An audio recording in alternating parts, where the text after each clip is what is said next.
பாவேந்தர் பாரதிதாசனின் பாடல்களை உலகறிய செய்த திரைப்பட தயாரிப்பாளர் GN வேலுமணி குறித்த பதிவு.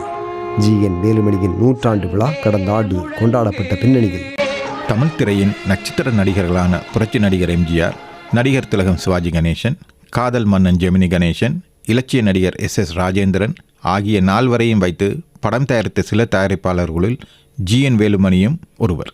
1918ஆம் ஆண்டு நவம்பர் 14ஆம் தேதி கோபிச்செட்டிப்பாளையத்தில் நாகப்பன் சுப்புலட்சுமி தம்பதிகளுக்கு மகனாக பிறந்த வேலுமணி இளம் வயதிலேயே உப்பு சத்தியாகிரகத்தில் ஈடுபட்டு சிறை சென்றவர். அங்கு காமராஜருடன் அவருக்கு தொடர்பு ஏற்பட்டு காங்கிரஸ்காரராக தன்னை அடையாளப்படுத்தி கொண்டார். ஆரம்ப காலத்தில் தையல்காரராக தொழிலை தொடங்கிய வேலுமணிக்கு சினிமா மீது ஆர்வம் இருந்தது. கோவையைச் சேர்ந்த காளியப்பா படம் தயாரிக்க தொடங்கிய போது வேலுமணியும் அவருடன் சேர்ந்து கொண்டார்.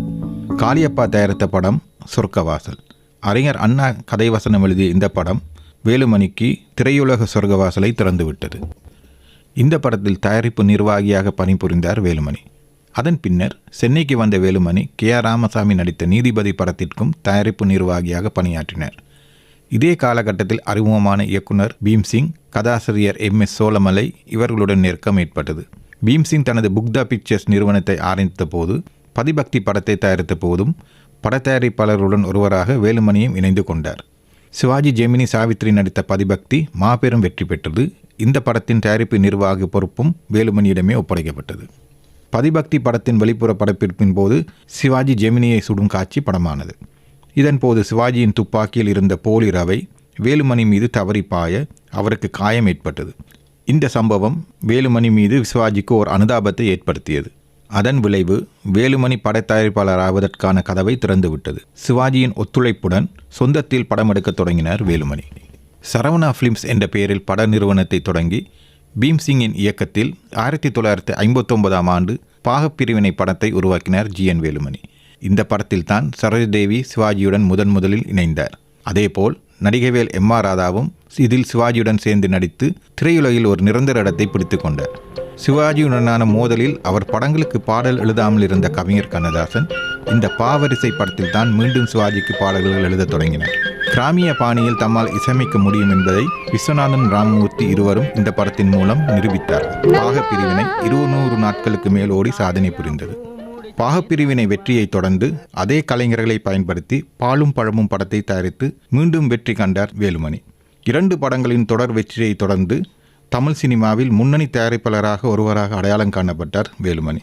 அடுத்ததாக தான் தயாரித்த பாதகாணிக்கை படத்திற்கு ஜெமினி கணேசனையும் சாவித்ரியையும் ஜோடியாக நடிக்க வைத்தார் வேலுமணி. இந்த படத்தில் சிறுவனாக கமலஹாசனும் நடித்திருந்தார். அடுத்து எம்ஜிஆரை போட்டு படம் தயாரிக்கும் முயற்சியில் ஈடுபட்டார் வேலுமணி. எம்ஜிஆருடைய ஆதரவு உடனே கிடைத்தவுடன் பணத்தோட்டம் படம் உருவாகி வெற்றி கண்டது. 4 ஆண்டுகளுக்குள் 3 நட்சத்திர நடிகர்களின் படங்களை தயாரித்து வெற்றி கண்டவர் GN வேலுமணி. இந்த வெற்றியை தொடர்ந்து ஹிந்தியிலும் ஒரு படம் தயாரிக்கும் நோக்கத்தில் பம்பாய் சென்று ராஜ் கபூரை சந்தித்தார் வேலுமணி. அவர் நடித்திருந்த ஆவாரா படத்தின் பட உரிமையை தரும்படி கேட்டிருந்தார். இந்த படத்தை தான் சிவாஜியை வைத்து மீண்டும் தமிழில் தயாரிக்கப் போவதாகவும் கூறினார்.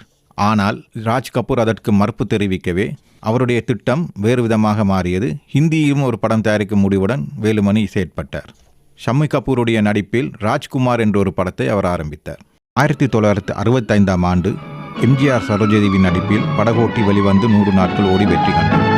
MGR சரோஜாதேவி நடிப்பில் கலங்கரை விளக்கம் படத்தையும், MGR ஜெயலலிதா நடிப்பில் சந்திரோதயம், குடியிருந்த கோயில் படத்தையும் தயாரித்து வெற்றி கண்டார் GN வேலுமணி. அதனைத் தொடர்ந்து சிவாஜி கணேசன், SS ராஜேந்திரன், KR விஜயா நடிப்பில் K பாலச்சந்திரன் இயக்கத்தில் எதிரொலி என்ற படத்தை தயாரித்திருந்தார் GN வேலுமணி. பின்னர் தானே இயக்குனராகி நம்ம வீட்டு தெய்வம் என்ற படத்தை தயாரித்திருந்தார் GN வேலுமணி. அந்த படம் ரசிகர்களின் ஆதரவை பெற்றது. காங்கிரஸ்காரராக இருந்த போதும் புரட்சி கவிஞர் பாரதிதாசனின் பாடல்களுக்கான உரிமையை வாங்கி தன் படங்களில் அப்பாடல்களை இடம்பெறச் செய்தவர் வேலுமணி. பஞ்சவர்ண கிளி படத்தில் இடம்பெற்ற தமிழுக்கும் அமுதென்று பேர், MGR சிவாஜி படங்களை மட்டுமின்றி தான் இறுதியாக தயாரித்த பாவத்தின் சம்பளம் என்ற படத்தில் அன்றைய அறிமுக நடிகரான ரஜினிகாந்தையும் நடிக்க வைத்திருந்தார் அவர். தையல்காரராக வாழ்க்கையை தொடங்கி தயாரிப்பு நிர்வாகியாக சினிமாவில் அடியெடுத்து வைத்து பட தயாரிப்பாளராகி பின்னர் டைரக்டருமான கடும் உழைப்பாளியான வேலுமணி 79ஆம் ஆண்டு ஆகஸ்ட் மாதம் 24ஆம் தேதி மறைந்தார். ஆனாலும் அவருடைய படங்கள் மூலம் ரசிகர்களை இன்றும் கவர்ந்து கொண்டிருக்கிறார் GN வேலுமணி.